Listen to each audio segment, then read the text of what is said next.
Last video में हमने आपसे एक फार्मूला डिस्कस किया था। वो फार्मूला इंटरनल रेजिस्टेंस और टर्मिनल वोल्टेज के टर्म्स में था, जो कुछ इस तरीके से था। टर्मिनल वोल्टेज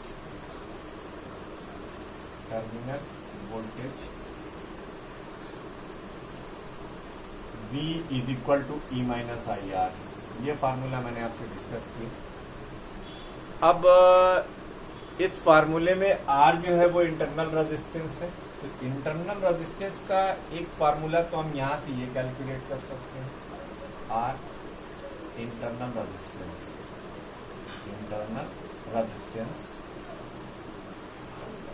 ये आएगा आपका E minus V by I. एक फार्मूला तो ये हो गया, ठीक। अच्छा, और क्या हो सकता है? एक काम करते हैं, ये आपको दिख रहा है V is equal to E minus I R. आप एक काम कीजिए, आप यहाँ पर आई आर लिख दीजिए और इसको आप इधर ले आइए, आई आर ई हो गया। V बराबर आई आर है। इट इम्प्लाइड दैट तो नहीं, तो ये न लाइए इसको, एक मिनट, ये फार्मूला हो गया। अब हम आपको एक और तरीका बताते हैं। अब R को आप ऐसे लीजिए, B आप कॉमन आउट कर लो, तो E अपॉन B माइनस 1। तो R का एक फार्मूला आपको और दिखाई देगा, देखते जाते हैं कैसा। B अपॉन आई है, आई हमने बाहर ही रखा हुआ है। तो अगर हम ओम्स लॉ से इसकी जगह पर I into R upon I कर दें, तो ये E बाई बी माइनस 1। तो R का एक और फार्मूला आपको नजर आने लगेगा, R times E by B minus 1। ये इंटरनल रेजिस्टेंस का एक फार्मूला होगा। तो टर्मिनल वोल्टेज के टर्म्स में ऐसे इंटरनल रेजिस्टेंस ऐसे भी निकाला जा सकता है और ऐसे भी निकाला जा सकता है। जैसे सिचुएशन होगी उसके अकॉर्डिंग हम इस फार्मूले को यूज करेंगे। तो ये इंटरनल रेजिस्टेंस का टर्म हुआ और उसका फार्मूला। देखिए, यहाँ से हम कोशिश ये करेंगे कि आपको कुछ न्यूमेरिकल्स भी बताएं, लेकिन आप लोग क्या बताओ, मैं वीडियो तो देखते नहीं हैं इसलिए, लेकिन फिर भी हमें जो हमारा काम है वो तो हमें कर ही देना चाहिए। तो आप इससे पहले वाली वीडियो में हमने ईएमएफ ऑफ द सेल पर बात करी और इस वीडियो इंटरनल रेजिस्टेंस पर बात करी। अब इस पे कुछ न्यूमेरिकल्स हम डिस्कस करते हैं आपके सामने। अच्छा, इसमें एक चीज और हम बताएं कि if cell is charging, cell charging हो रहा है, सेल इज चार्जिंग। जैसे आप अपने मोबाइल को चार्ज करते हैं तो उस टाइम पर आपकी जो मोबाइल की बैटरी है उसमें रिवर्स करंट होती है। वजह क्या होती है? देखिए, इंटरनल रेजिस्टेंस भी आप मान लीजिए, तो ये E है और ये R है, लेकिन चूंकि एक्सटर्नल सोर्स से आप इसको चार्ज कर रहे हैं तो टर्मिनल वोल्टेज जो V होगा उसकी वजह से करंट इसमें इस डायरेक्शन में है, यानी अपोजिट पोलरिटी की करंट होगी। ऐसी करंट नहीं होती, ये चार्जिंग मोड में है। तो चार्जिंग मोड में करंट की डायरेक्शन ये होगी। तो if cell is charging then terminal voltage, ये जो इसका टर्मिनल वोल्टेज होता है, वैसे तो V बराबर ई माइनस आई आर होता है, लेकिन चार्जिंग के केस में टर्मिनल वोल्टेज की जो वैल्यू होती है वो V बराबर E प्लस आई आर हो जाती है, E प्लस आई आर। इससे भी हम लोग न्यूमेरिकल्स करते हैं। अब सेल का सीरीज और पैरेलल कॉम्बिनेशन और उसका मिक्स कॉम्बिनेशन, ये हमारा अगला टॉपिक ऑफ इंटरेस्ट है। आप लोगों ने मुझे बताया नहीं और कोई कमेंट भी नहीं दिया इस पर कि हमें बनाना चाहिए कि नहीं बनाना चाहिए, इसीलिए मैंने न्यूमेरिकल्स वीडियो को सेपरेट करके पोस्ट करने की सोची है, ताकि जिनको न्यूमेरिकल्स करना हो वो लोग न्यूमेरिकल्स अलग से जाकर कर लें। थोड़ा सा अपना एफर्ट ज़रूर डालिए, और एग्ज़ाम टाइम अब एकदम करीब है, इसलिए आपको जल्दी जल्दी सारे वीडियोस हम दे रहे हैं, आप लोग देख लीजिए प्लीज़। तो साहब इसमें जो अगला हमारा टॉपिक है वो टॉपिक है कॉम्बिनेशन ऑफ सेल्स। इसमें 3 चीजें हम लोग कवर करने वाले हैं, सीरीज अरेंजमेंट, पैरेलल अरेंजमेंट और मिक्स ग्रुपिंग। ये 3 चीजें यहाँ पर कवर होंगी, सीरीज अरेंजमेंट, पैरेलल अरेंजमेंट और मिक्स ग्रुपिंग। तो कॉम्बिनेशन ऑफ सेल्स बहुत इत्मीनान से देखने वाली चीज है। Combination of cells, combination of cells, cells के कॉम्बिनेशन से ही यार बैटरी बनती है। अब आप अब इसमें जो पॉसिबिलिटीज है वो देखिए। एक पॉसिबिलिटी ये है कि सेल्स इन सीरीज, सेल्स किसमें है? सीरीज में है। अब आप लिखेंगे consider N identical sales, consider N identical sales, identical cells, consider an identical cells, each of resistance, each of EMF, each of EMF E and internal resistance R and internal resistance R are connected in series. ठीक, connected in series. This combination is connected to an external resistance R, connected to an external resistance R as shown. मैं यहाँ पर एक बात बिल्कुल साफ तौर पर आपको बता दूं कि एक्सटर्नल रेजिस्टेंस का मतलब यहाँ पर वो लोड होगा जहाँ पे हम सेल की करंट को यूज करेंगे। जैसे आप कार की बैटरी को अगर देखते हैं तो उसमें प्लेट्स लगी हुई होती हैं, तो हर 2 प्लेट के बीच में एक सेल है। ठीक है, तो ये कॉम्बिनेशन है। अब आइए हम इसको एक डायग्राम की मदद से समझते हैं। देखिए ये डायग्राम, मान लीजिए आपका ये पहला सेल है, ठीक, इसका इंटरनल रेजिस्टेंस आपने R माना है और इसका EMF E। ठीक, उसके आगे आपने एक दूसरा सेल लगाया है, इसकी पोलैरिटी आप E मान रहे हैं, इसका इंटरनल रेजिस्टेंस R मान रहे हैं। ऐसे ऐसे N सेल्स लगे हुए हैं। कितने cells? N cells. N cells लगे हुए हैं, सबकी पोलैरिटी एक डायरेक्शन में है और इंटरनल रेजिस्टेंस R है। ये आपका करंट प्रोवाइडिंग सोर्स है, यानी इन सब से आने वाली एक सिंगल करंट आई है।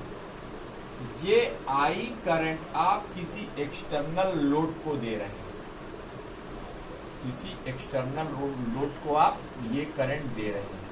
ठीक है, यानी ये जो करंट आ रही है ये करंट अकेले एक सेल की नहीं है, ये करंट अकेले एक सेल की नहीं है, ये करंट इस कॉम्बिनेशन की करंट है बच्चों।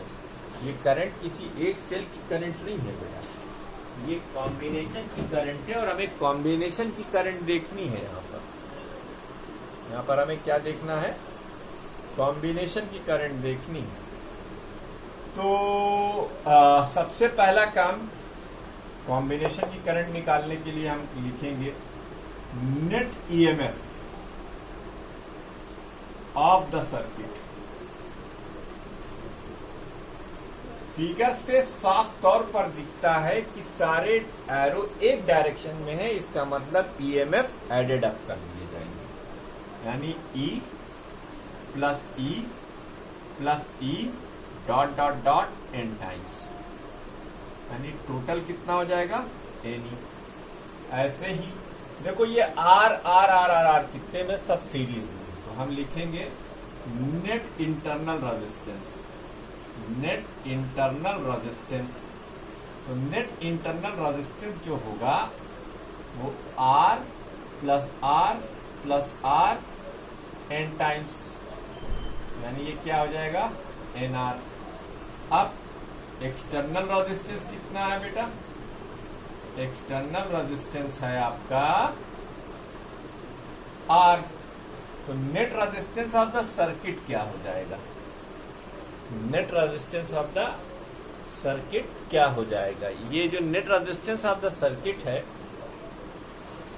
ये क्या हो जाएगा, net resistance of the circuit.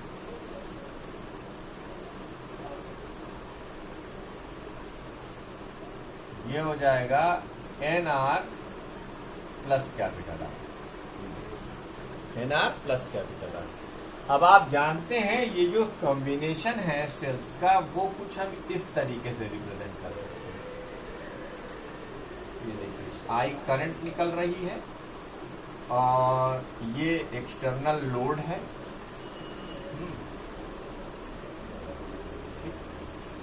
तो जो EMF है वो EMF अब कंबाइंड EMF NE है और कंबाइंड इंटरनल रेजिस्टेंस NR है, एक्सटर्नल रेजिस्टेंस R है।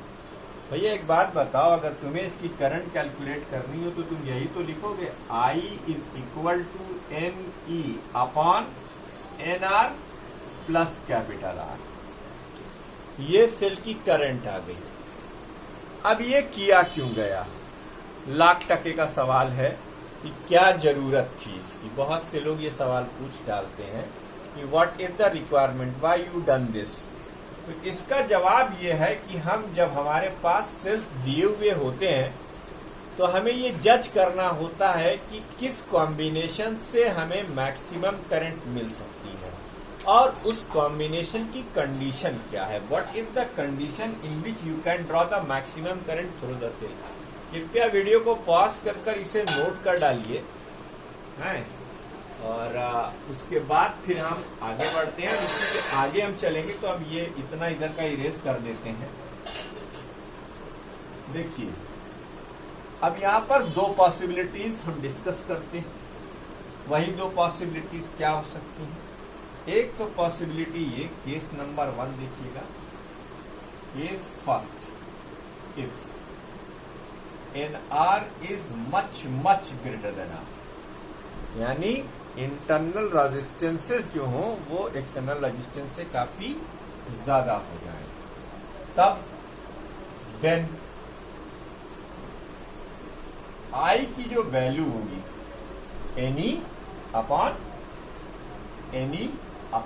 NR। इसको ऐसे समझो कि जैसे ये 100 है और ये 0.001 है, तो बेटा 100 में अगर 0.001 का तुम मल्टीप्लाई करोगे तो तुम्हें कोई बहुत रिमार्केबल चेंजेस नहीं दिखाई देंगे।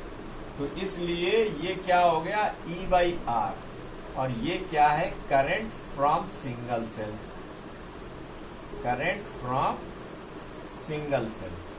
ये सिंगल सेल की करंट है बच्चों, ठीक।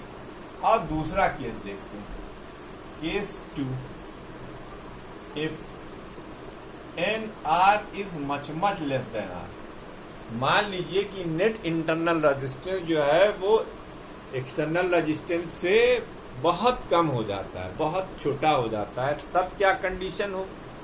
तब आप देख सकते हैं कि आप लिखेंगे I is equal to NE upon R, that is N times current from single source, current from single cell, current from single source.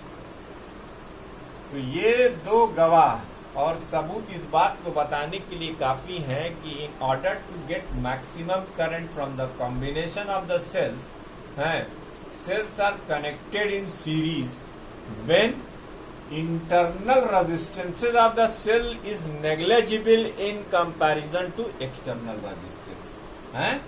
So in order to get maximum current, in order to get maximum current, in order to get maximum current, cells are connected in series when internal resistance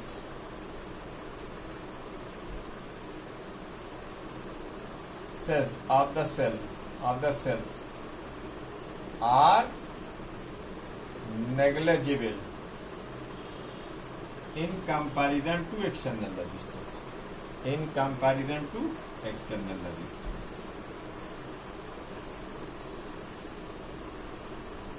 मित्रों ये होता है, ये पहले combination का advantage आया। इस sales series में कब जोड़े जाते हैं? जब इंटरनल रेजिस्टेंस एक्सटर्नल रेजिस्टेंस के कंपैरिजन में एकदम नेग्लिजिबल हो जाए। क्या हो जाए? एकदम नेग्लिजिबल हो जाए, तब आप क्या करेंगे? जोड़ देंगे उसको। ठीक है बाबू, आओ आगे करते हैं